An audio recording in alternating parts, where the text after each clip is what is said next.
This is Andi Purewal, Boxing Social in association with Betfred. We're in Manchester and I'm joined by Magic Matthew Hatton. Matt, firstly, it's good to see you doing an interview in person. How are you? I'm good, thanks, mate.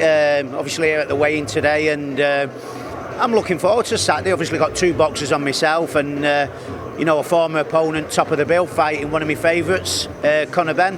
So I'm looking forward to it. Let's start off with the guys you're here for. Start off with obviously young Campbell.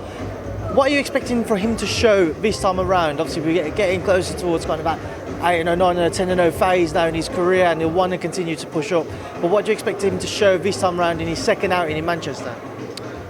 Improvement all the time. Late change of opponent. We had a very good opponent in Lee Glover, who had boxed at a good level, fought for the English title. He unfortunately pulled out on Tuesday. So we've got an Argentinian now who's never been stopped. Again, boxed at a decent level, fought the likes of Ryland Charlton and stuff like that. So again, sounds a tough guy, but I just want to see improvement in Campbell, and I'm sure I will. You mentioned him being a tough guy. Now Campbell finally has that first stoppage victory on his record. Is he not so much putting that pressure on himself to do so now, and he can focus more so on just trying to show the development in his own ability? Absolutely. Campbell's developing into a good all-round fighter. He is an attacking, aggressive fighter, but he can box too. So I'd like to see a combination of the two Saturday. This kid's not going to just fall over. Like I say, he's never been stopped. So Campbell's got to show a bit of everything on Saturday. Provided Saturday does go to plan, Matt, what next for Campbell? How soon or quickly after would you like to see him back out? Again, he's had two fights close together, so maybe a little bit of time out of the gym. When I say a little bit of time, I do mean a little bit. He was more or less in straight after with this fight, so he'll need a couple of weeks off, and then we go again.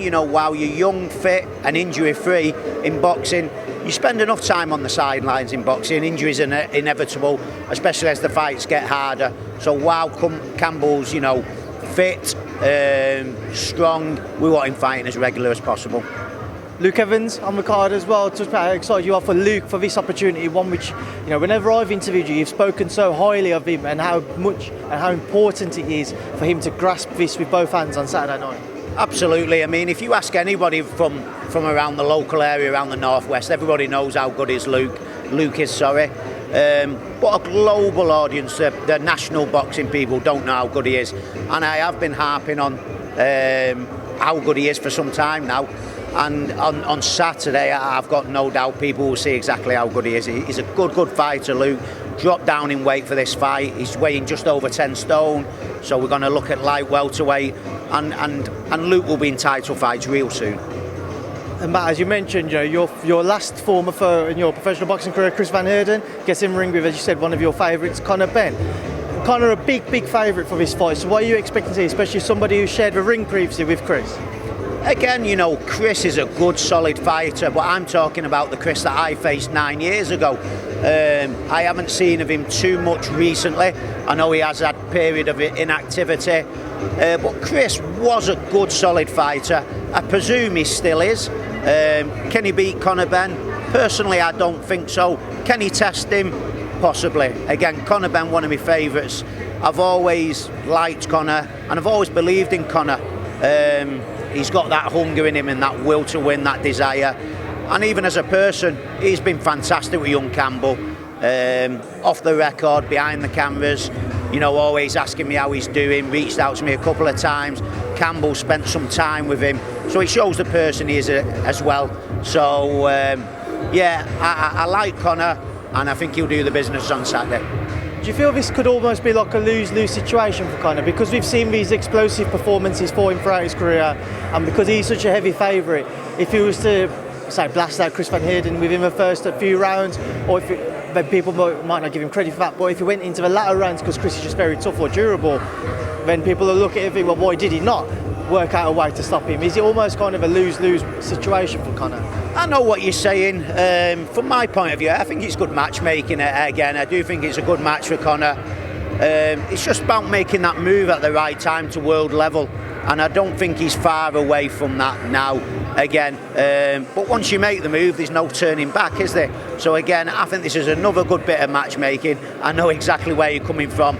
People expecting Connor to win in explosive fashion, as I do. Anything but that will probably be a disappointment. But I think he will. I think he'll look good again on Saturday, and I think he'll win in explosive fashion. Just away from this card, just get your thoughts on a few other things, Matt. Obviously, we got the Fury Whyte fight next Saturday night. I'm sure you'll be tuning in like the rest of us. What's your take? What are your thoughts? Again, great night, big occasion, huge number of tickets sold, and an interesting fight. It always is in the heavyweight division, especially when you've got someone like Dillian who can punch. Dillian, been waiting a long time for his chance. Is he slightly past his best? In my opinion, yeah, and I do think Tyson will win the fight. How do you see it going? I think Tyson will. I mean, Dylan's always dangerous, and he's a real warrior. Always gives it 110%. I see Tyson stopping him around 7 or 8. Away from this, one of your former foes, Canelo, has been spoken about a potential Triple G trilogy bout later this year. We saw Triple G return to the ring last Saturday. Looked like we could see that he's aged since his last outing. What did you make of his performance against Rota Murata, if you caught the fight? I haven't actually caught it yet, I've got to be honest, but obviously I've always been a big fan of Golovkin. 2 very close fights in the first 2. There's appetite there to see it again. For me, there's only one winner if they meet again, without a doubt, Canelo. And I think Canelo will do a job on him next time. So I'm a big fan of Golovkin. I don't personally want to see it, but again, as a boxing fan, it'd be a good fight. Again, only one winner for me in that fight, Canelo the 3rd time round. All right, Matthew, it's a pleasure as always. Leave now to catch up with Campbell just before the weigh-in starts. Thank you for speaking to me in Boxing Social. No problem, mate. Nice one.